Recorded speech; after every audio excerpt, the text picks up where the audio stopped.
Hey everybody, welcome to another Simulacra Developer Diary. My name is CJ. So I'm going to try and keep this one a bit short. It's a smaller update as I've been focusing mainly on developing the individual pieces, so not a huge amount of really kind of engaging meaty stuff to dig into, but hopefully it's still fun regardless or interesting. So last week I kind of introduced the idea of these cells or the kind of prisons that the enemy would be capturing the villagers in.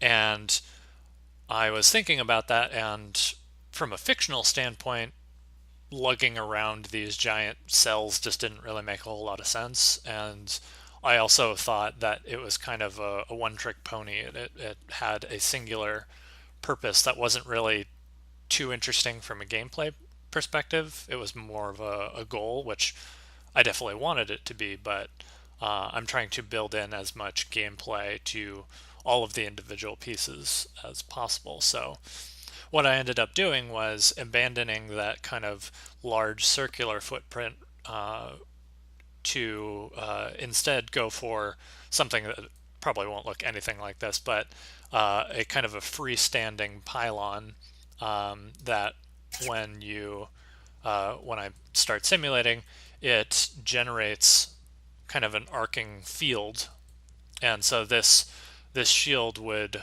maybe it'll reflect the player's bullets, maybe it'll just absorb damage. I'm not 100% sure at this point, but each of these pylons knows to generate a field of a certain size.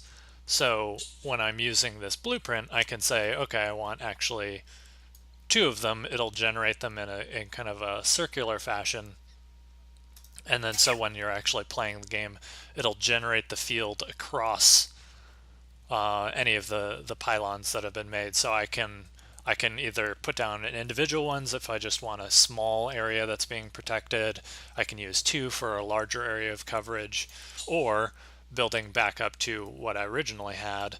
If there's three put down, then it will actually form a kind of a complete little prison cell for them to house their prisoners. So as you can see, uh, it knows that it's a complete field, and so it will spawn the dweller for you to rescue. Um, so that's kind of the basic idea. Very simple, very straightforward. Now I really have to figure out how I want to actually implement that, whether these are always going to be hooked up to power nodes or if there's another way that you can hack into them.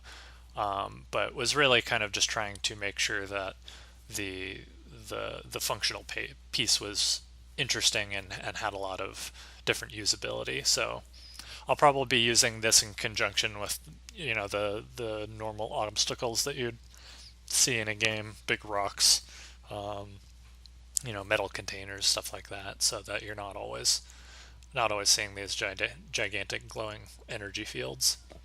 Um, but yeah, so this coming week is going to be kind of closing down the build a little bit. It's going to be the end of the milestone, so I'll try to be stabilizing and fixing as many bugs as possible so that next week we have a really functional build for everyone to play with. So that's pretty much what I'm going to be focusing on this week. Probably doing a bit more kind of low-level visual polish.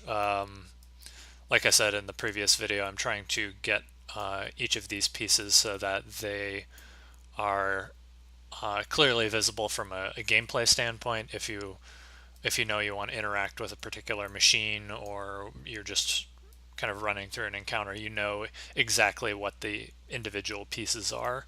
Um, and we'll probably be developing that the next milestone, is my guess, as much as possible, so that the wilderness map is really kind of representative of what I hope that the game ends up being.